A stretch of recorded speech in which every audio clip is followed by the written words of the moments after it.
Which one's your favorite book? Yeah. Honestly, it changes all the time for me.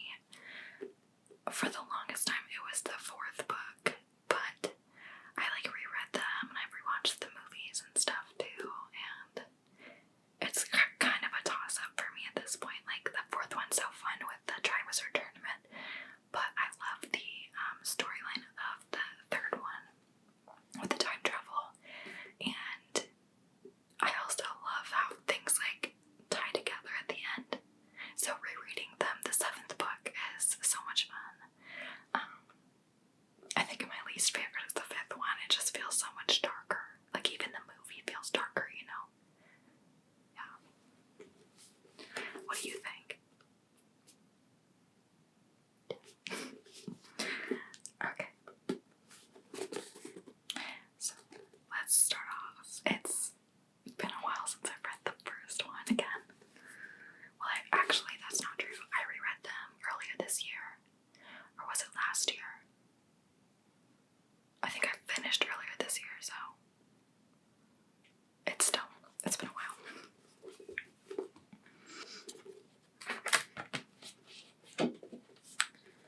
So this one says Harry Potter and the Sorcerer's Stone and not the Philosopher's Stone, which makes sense since we're in America.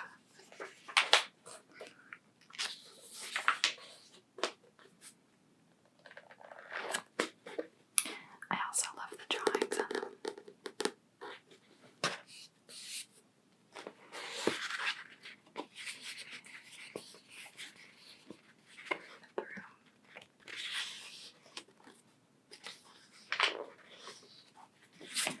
So, I won't have it facing you the whole time since there's not really pictures, but at the beginning of the chapter there are.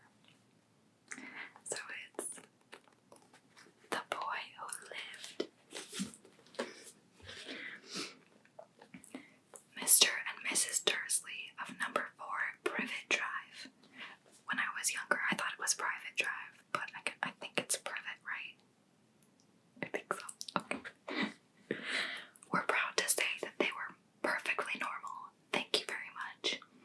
They were the last people you'd expect to be involved in anything strange or mysterious, because they just didn't hold with such nonsense. Mr. Dursley was the director of a firm called Grunnings, which made drills. He was a big, beefy man with hardly any neck, although he did have a very large mustache. Mrs. Dursley was thin and blonde and had nearly twice the usual amount of neck, which came in very useful as she spent so much of her time craning over garden fences, spying on the neighbors. The Dursleys had a small son called Dudley, and in their opinion, there was no finer boy anywhere.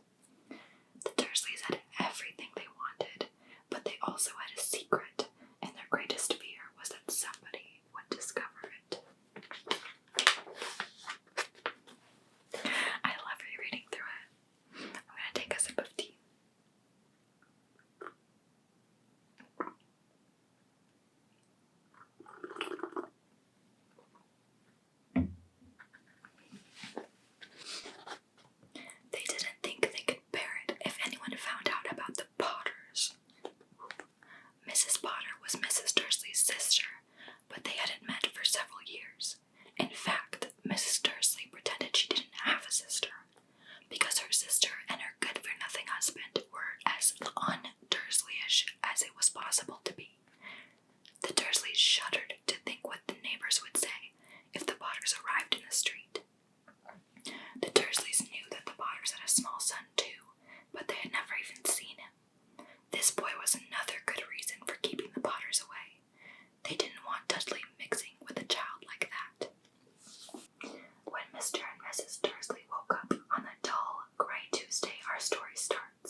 his back to the window in his office on the 9th floor. If he hadn't, he might have found it harder to concentrate on drills that morning. He didn't see the owls swooping past in broad daylight, though people down in the street did. They pointed and gazed open-mouthed as owl after owl sped overhead. Most of them had never seen an owl even at nighttime. Mr. Dursley, however, had a perfectly normal owl-free morning. He yelled at 5 different people. He made several important telephone calls and shouted a bit more.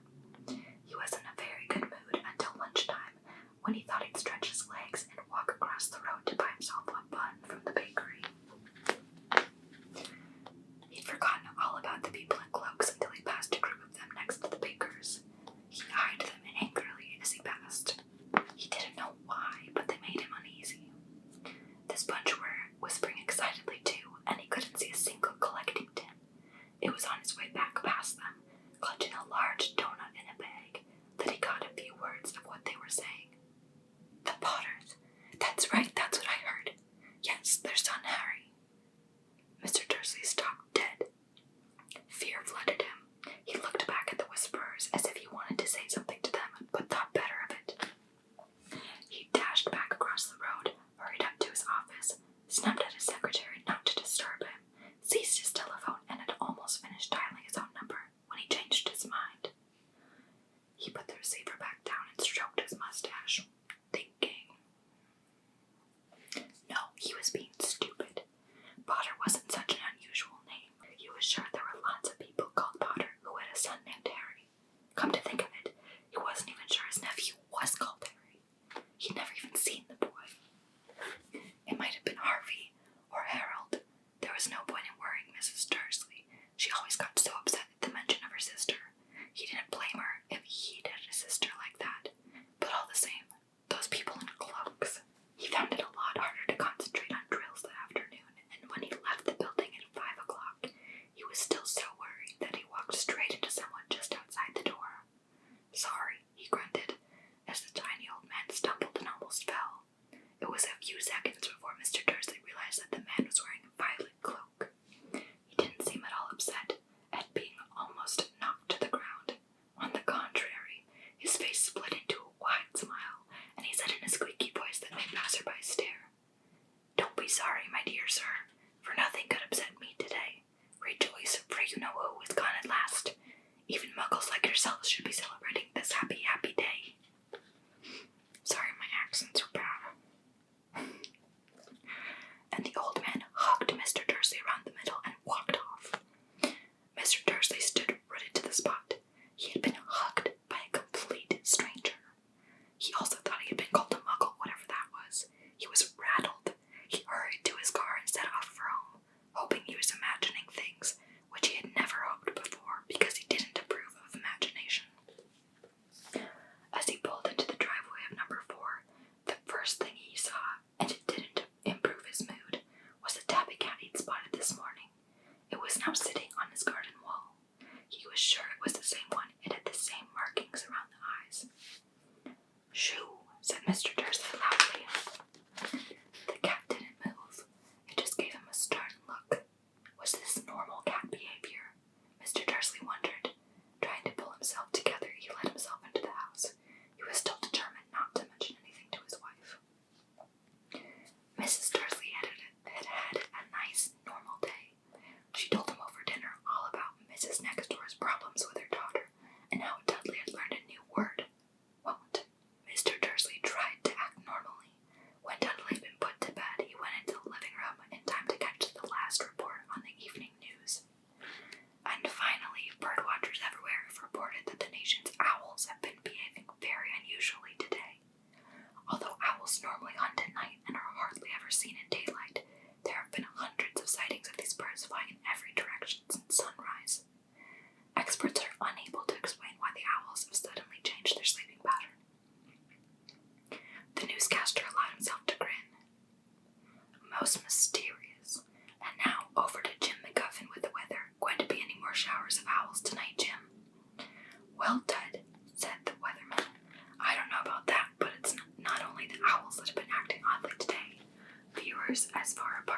Kent, Yorkshire, and Dundee have been phoning in to tell me that instead of rain I promised yesterday, they've had a downpour of shooting stars.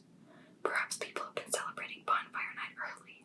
It's not until next week, folks, but I can promise a wet night tonight. Mr. Dursley sat frozen in his armchair. Shooting stars all over Britain, owls flying by daylight, mysterious people in cloaks all over the place, and a whisper about the Potters. Mrs. Dursley came into the living room carrying 2 cups of tea. It was no good. He'd have to say something to her. He cleared his throat nervously.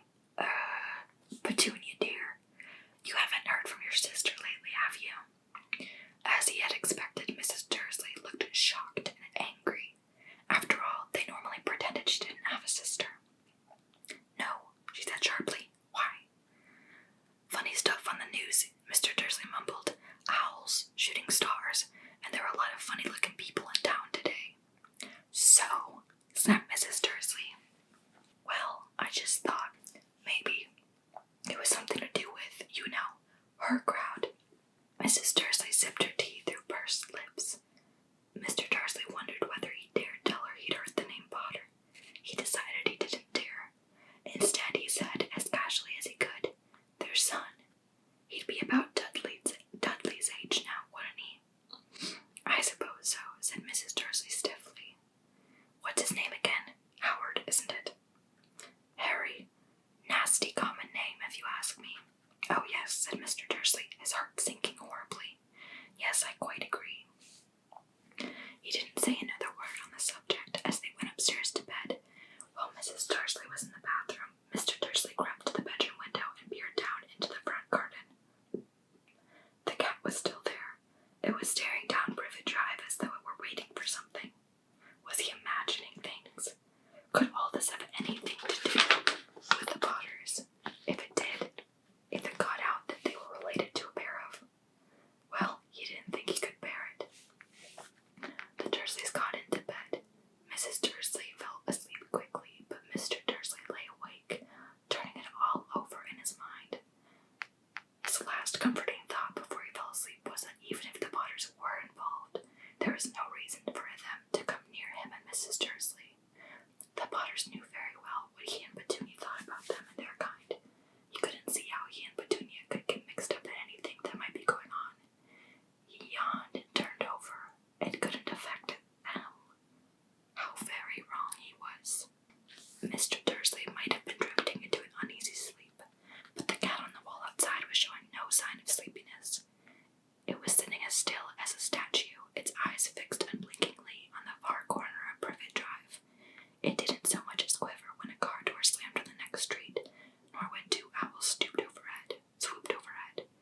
In fact, it was nearly midnight before the cat moved at all. A man appeared on the corner the cat had been watching. Appeared so suddenly and silently you would have thought he'd just popped out of the ground. The cat's tail twitched and its eyes narrowed. Nothing like this man had ever been seen on Privet Drive. He was tall, thin, and very old, judging by the silver of his hair and beard, which were both long enough to tuck into his belt. He was wearing long robes, a purple cloak that swept the ground, and high-heeled, buckled boots. His blue eyes were light, bright, and sparkling behind half-moon spectacles, and his nose was very long and crooked, as though it had been